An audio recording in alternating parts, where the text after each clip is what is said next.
n'hésitez pas. La cathédrale de Strasbourg plongée dans le noir depuis des semaines, chaque soir à partir de 23h pour des économies d'énergie. 4,80 € par jour selon nos confrères de France 3. Une polémique, la colère des habitants.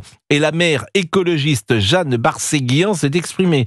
Les horaires d'illumination de la cathédrale provoquent fortement des réactions, surtout quand on la montre pas dans l'obscurité la plus totale dès 23h, ce qui ne devrait pas se produire.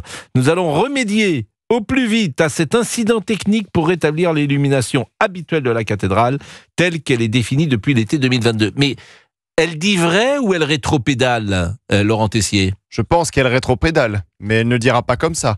Elle parle d'un incident technique, ça veut rien dire.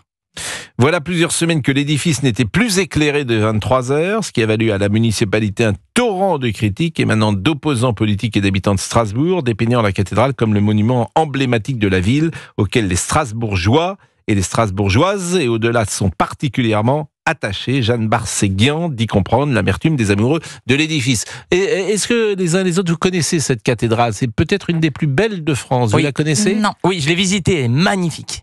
Bon. Je ne suis jamais allée à Strasbourg. C'est vrai ? Non. Ben, faudrait que vous y alliez ce week-end. Johanna est avec nous. Bonjour, chère Johanna, vous habitez où ? Oui, bonjour, c'est Johan. Ah, Johan. Bonjour, Johan. Bonjour. On dit Johan ou Johan ? Johan. Bonjour, Johan. Bonjour. Je pense que nous sommes déjà parlé.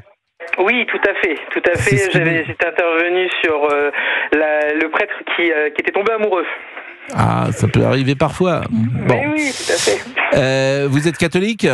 Oui, bien sûr. Pratiquant ? Bien sûr.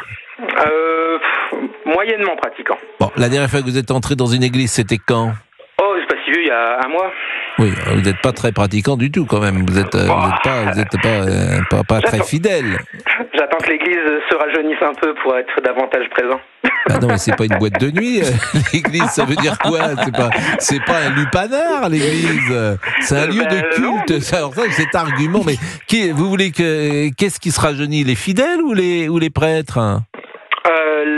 L'Église en elle-même, le Vatican a des grands progrès à faire sur le domaine sociétal. Donc voilà. Mais ça veut dire quoi je ne comprends rien à chaque fois que l'Église, ce n'est pas, elle fait pas. D'ailleurs, elle fait de la politique et on peut le regretter, mais. C'est quoi les projets sociétaux ? Vous ne pouvez pas... Moi, je comprends, par exemple, la position du Vatican sur l'avortement. Si vous considérez qu'à partir du moment où une femme tombe enceinte, c'est Dieu qui l'a voulu, par définition, vous ne pouvez pas être pour l'avortement. Alors, on prend tous des distances avec le catholicisme, mais en soi, moi, le Vatican, ces distances qu'on prend dans nos vies, le Vatican, c'est plus difficile de les prendre, c'est le dogme. Je viens d'un mouvement qui est la jeunesse ouvrière chrétienne et on pense complètement l'inverse en fait. Et pourtant on est reconnu par le Vatican.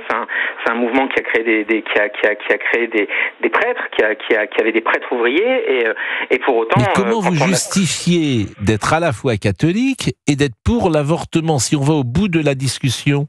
Comment vous le justifiez ?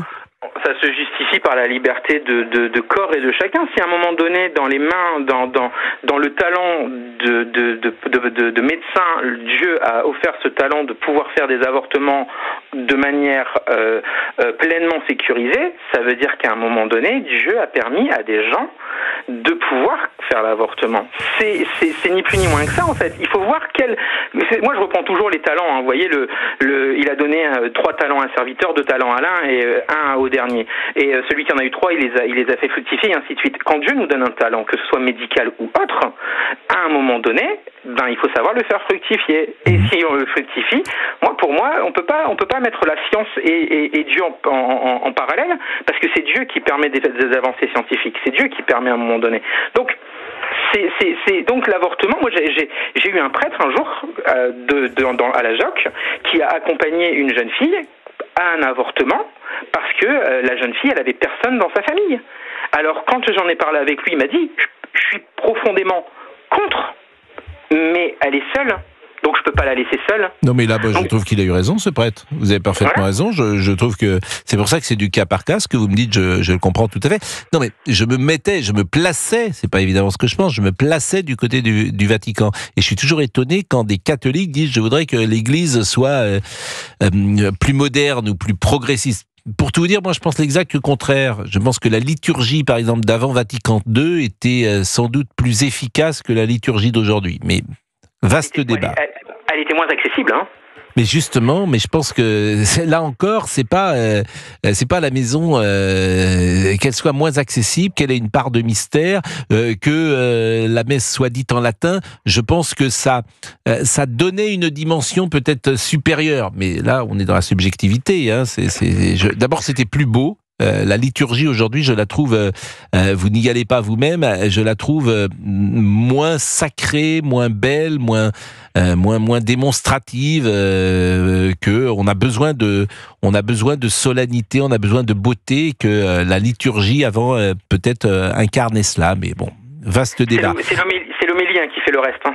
Aujourd'hui, c'est l'homélie, je pense, qui fait le reste. Alors l'homélie, on rappelle, parce que tout le monde ne le connaît pas, l'homélie, c'est au milieu de la messe, lorsque le prêtre dit au fond ce qu'il peut penser, ou c'est un discours, une homélie, en tout cas donne le sentiment qu'il a eu durant la semaine. Bon, moi je fais des homélies tous les jours.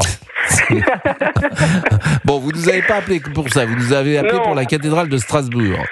Oui, alors à nouveau, hein, je suis pas contre en fait, mais à condition que ce soit un choix assumé. C'est-à-dire que au départ, c'était pas vraiment un choix assumé. Le fait qu'on éteigne la vous êtes cathédrale. Un catholique qui est pas contre. On peut les brûler aussi les églises. Vous êtes un drôle de catholique quand même.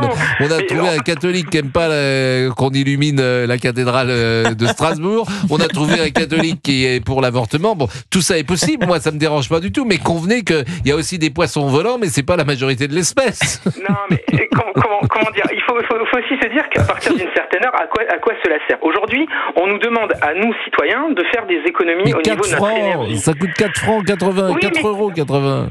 Cumulez-le à tous les monuments qui peut exister à Strasbourg même, si eux-mêmes sont éclairés. Ils doivent être éteints, tous les monuments. Nous dans notre région, moi je viens des Hauts-de-France, on a des beffrois. Le beffroi d'Arras, par exemple, à 22h la semaine et à 23h, il est éteint. Et ça choque personne parce que c'était un choix réfléchi, fait en concertation avec les habitants, avec les politiques. Et donc, même la cathédrale d'Arras, elle est éteinte également à partir de 23h. C'est pas choquant quand à un moment donné, on nous demande de faire des économies sur l'énergie. Et si on prend, alors oui, c'est 4,80 € sur Strasbourg. Mais si on fait ça sur l'intégralité des cathédrales de France, ça nous amène à combien? Moi, je suis désolé, mais à 23h, ça nous sert à rien une cathédrale illuminée. À 23h la semaine, on est couché, quoi. Donc à un moment donné, je me dis, faut penser à ça, quoi. Enfin, bon.